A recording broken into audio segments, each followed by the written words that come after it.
evening, I'm Shane Jones, leading the news at 7. The social partnership is warning that rough days are ahead for Barbadians. But the head of the island's largest trade union has made it clear that workers must not bear the brunt of any measures taken to assist in the island's economic recovery. This revelation during a full meeting of the social partnership today. Kareem Smith has more.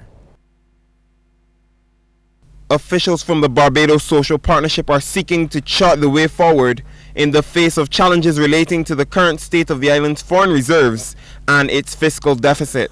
This announcement came from Prime Minister Frondell Stewart during today's meeting of the full social partnership at the Lloyd Erskine Sandyford Center. He says 2 committees made up of officials within the partnership have been set up to analyze the issues and that no time is to be wasted in getting down to business. We should not waste this occasion, but zero in on those issues of more immediate relevance to the economy and society of Barbados.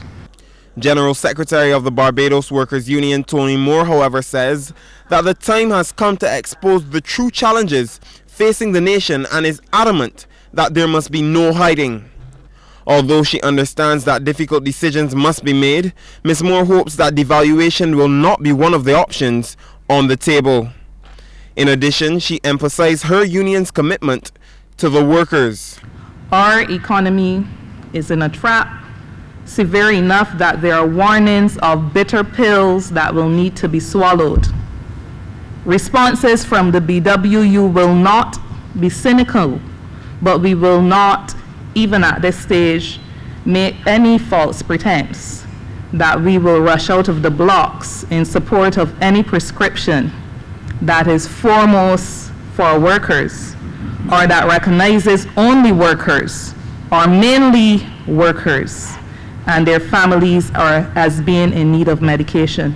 A presentation was also made by Acting Central Bank Governor Cleviston Haynes to shed more light on the financial challenges, but the media was not allowed in this session. Chairman of the Social Partnership, Prime Minister Stewart, says in 2 weeks, the working groups established today will submit recommendations to him on action that should be taken to confront the challenges to the foreign reserves, the fiscal deficit, and the issues arising as a result. Kareem Smith, CBC News. And some of the members of the 2 committees have been revealed. Roseanne Myers, president of the Barbados Hotel and Tourism Association, and Donna Wellington, president of the Barbados Bankers Association, have been appointed to the Foreign Reserves Working Group. David Small from the banking sector and Charles Herbert, chairman of the Barbados Private Sector Association, will serve on the Fiscal Deficit Working Group. These groups are expected to provide analysis and report to the chairman of the Social Partnership to produce recommendations for further action. The first recommendations will go to Cabinet within 2 weeks. The ruling Democratic Labour Party will be seeking to dispel what it labels as fake news about its governance. The government will be laying down facts tomorrow at an interactive midterm conference starting at 9 a.m. at the Queen's College School. Education Minister Ronald Jones says it's important the public knows the truth. In the hurly-burly of politics, you tend to get a lot of propaganda. You tend to get a lot of faux news or false news now, as it is called. And one can sometimes understand this because it's a partisan political environment and persons have their own given perspective. So we will be stressing facts, what has been done and what we intend to do over the next few months or so relative to our particular portfolios. So basically all of the ministers should be presenting maybe in a 30-minute slot. It's not a lot of time to really go into everything, but at least it will give a perspective on what has been undertaken over that period of time. Minister Jones also gave some insight into what can be expected in his contribution. Various enhancements in education, both at the what I call the pedagogical level, how we've worked with the infrastructure to ensure that schools are able to carry the load of students in them, so the work that we've done, to be able to look at what we've been doing along with philanthropy in nursery education, I think not too far from where you used to live, you will find a major nursery school there, quite a Maria Holder at Gall Hill, as well as we've had the other one open, the Maria Holder at Oldbury. Yeah. The 9 to 4 conference will be streamed live on the DLP's website and Facebook page. Senior business executive George Connolly is calling for a shift in focus in tackling the state of Barbados economy. Speaking at the DLP's lunchtime lecture series under the theme Technology, a Key to Diversity in Barbados Economy, Mr. Connolly questioned the sustainability of the sugar and tourism industries. He says the focus has to be shifted from industries requiring extensive raw material inputs or physical infrastructure, both of which are in short supply locally. He called for an investment in human capital with an emphasis on intellectual property and technologically driven industries. It is time for us to plan. It is time for us to execute. It is time for us to use the technology that's available and build what is not available in order to make ourselves the developed country that we say we are. Efforts are on to determine the number of Barbadian children living with bone or muscle deformities. At present, there are no clear figures as to how many children suffer from conditions like a curved spine or even bow legs. But according to Philippa Chalice, the Sandy Lane Charitable Trust is attempting to remedy that by creating a national database. We've sponsored the QEH. We've provided them with a new server so that the hospital can load all this information that we're going to gather onto a new server, and that gives us an opportunity of establishing just how many children have orthopedic conditions. The database can be used for us as in planning how many operations that we need to budget for, we need to plan for, but at the moment we have no idea. Over the last 18 months, the Trust has sponsored surgeries for 30 children, some of which had to be done overseas due to the level of time and care required. Almost 20 of those cases were related to scoliosis, but it's believed that as many as 50 children have the condition. A specialist from the U.S. will assess registered children and determine the best course of action for each individual case. Ms. Chalice is therefore encouraging parents to register their children, as early detection can make all the difference.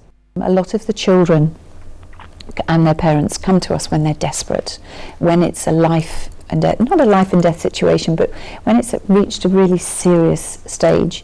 And with orthopedic conditions with children, the problem is that the correction of orthopedic conditions like that take a long time. As I said earlier, it can be up to 6 months.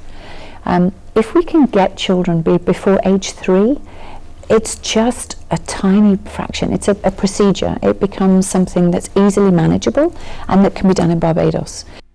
Well, the contact number to register is 439-5000, but you must register by the 9th of March.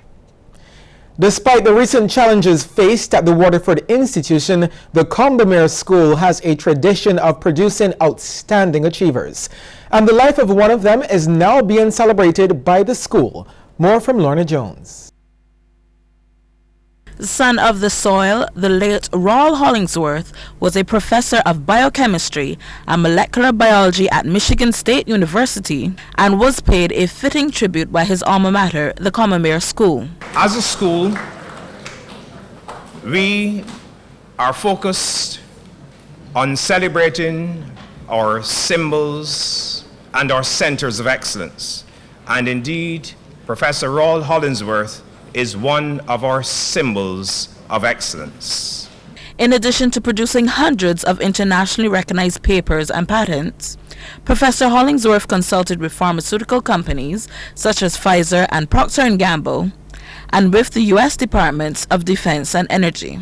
Peers, family members, staff, and students of the school gathered to celebrate with a special ceremony in his honor, where his widow, Professor Salila Hollingsworth, encouraged students to use his life as an inspiration. As you aspire the academic excellence associated with this place of learning and become leaders yourselves, this science facility, which bears the name of one of your very own, is the ideal setting for you to begin your own success in this scientific field.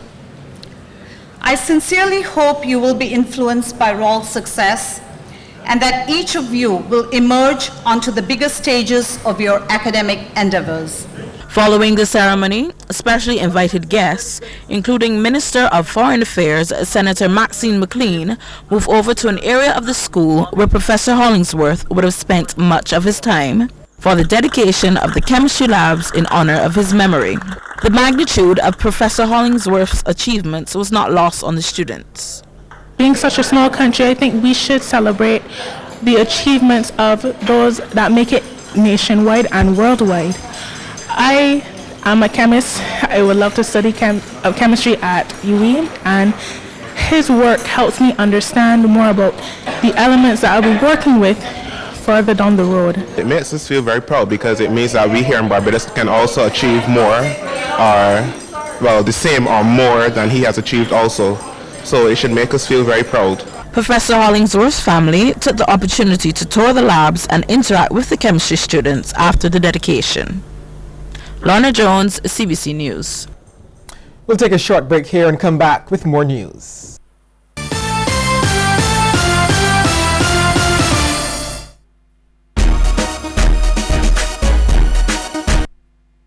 Don't let your data experience slow you down. Step up to Digicel, Barbados' fastest 4G network, more than twice as fast as the slow network.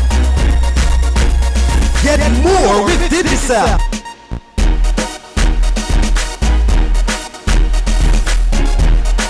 Digicel, the fastest 4G network in Barbados. Dial star 153 number sign to sign up to Digicel today. Everything is alright. Melodies in the air and things. What are you doing, son? I'm measuring myself, Dad. With clothes? Yes, look, I'm taller. Well, let's check Daddy's height against the clothes. Here, Dad, let's see. Do you know one pack of Breeze removes stains from up to 140 items of clothing? Breeze Laundry Detergent Powder.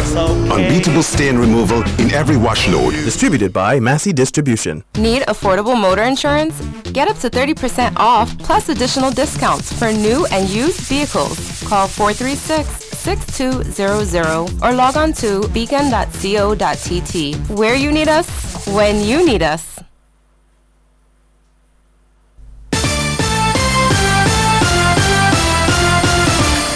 Broad support among youth parliamentarians to ensure rights for the LGBT community. The topic was dissected as the budding parliamentarians of the Barbados Youth Parliament met in the Upper House. They debated a resolution which sought to remind government of its duty in preventing discrimination for all Barbadians. Senator Roshana Trim, leader of government business, stressed that Barbados is not only for the able-bodied or Christians, but every citizen.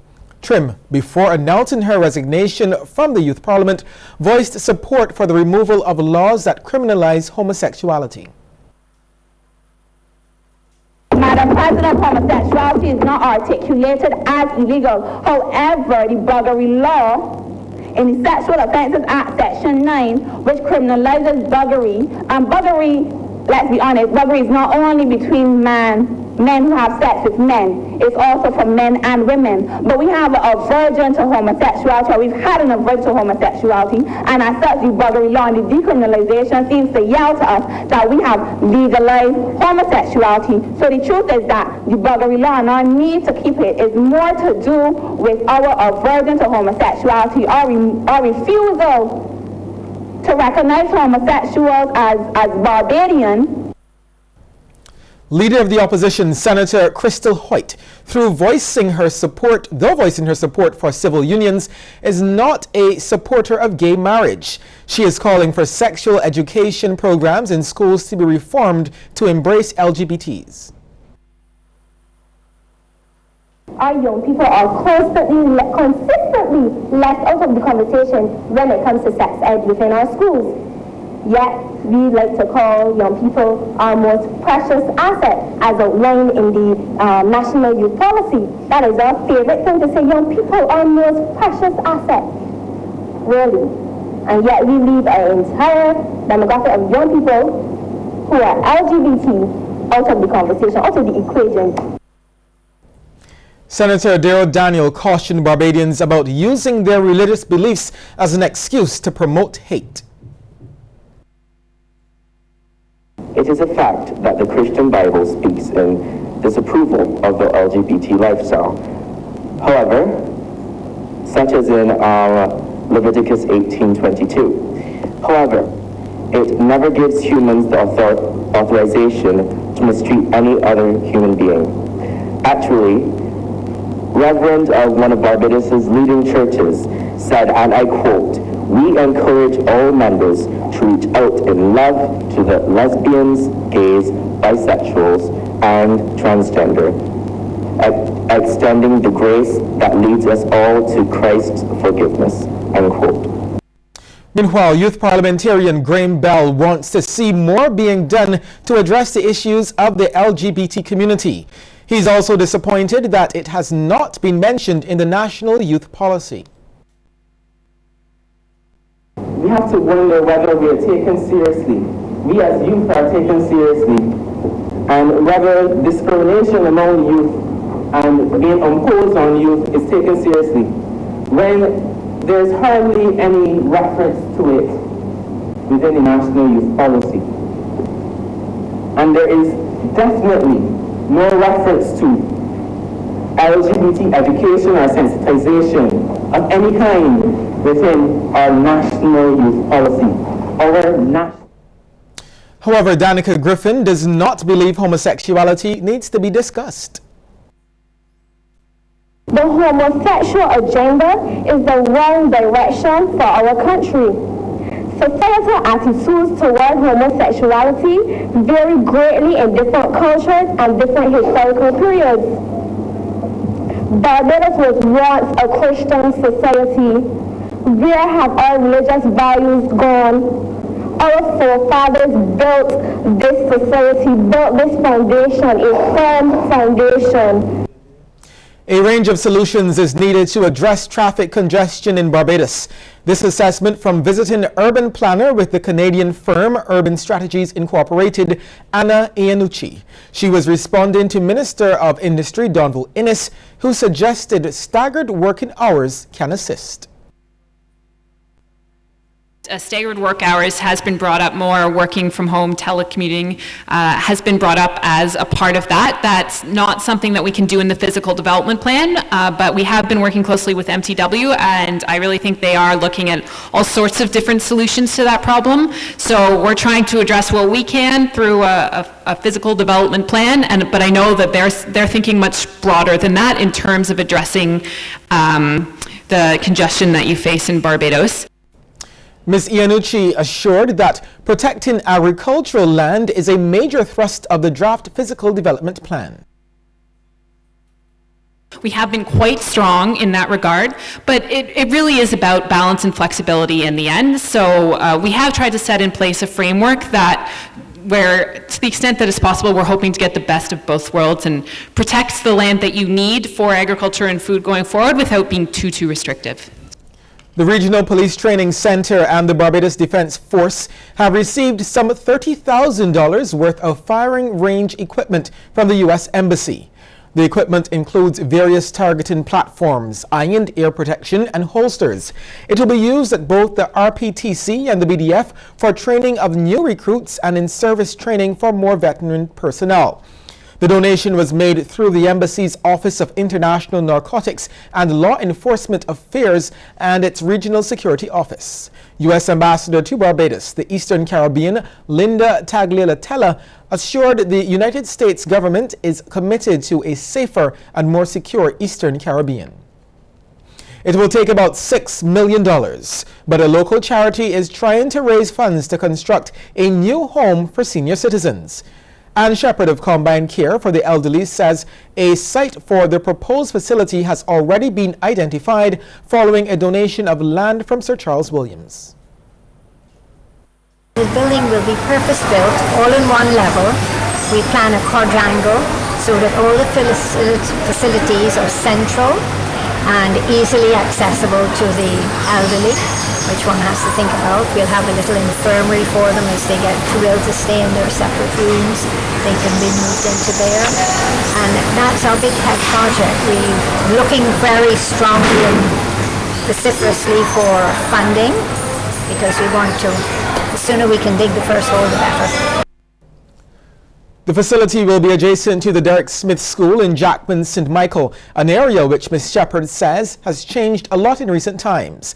She hopes the project will get underway by next year. The way the island has grown so much, it's not out in the beaten track. When we were given it, it was out in the cane field, but right now it's becoming part of the suburbs, you know, so we're looking forward to that, and we're trying to make every effort to try and get it off the ground, if not by the end of this year, certainly next year. After the break, we'll take a look at stories making headlines across our region. The big sale is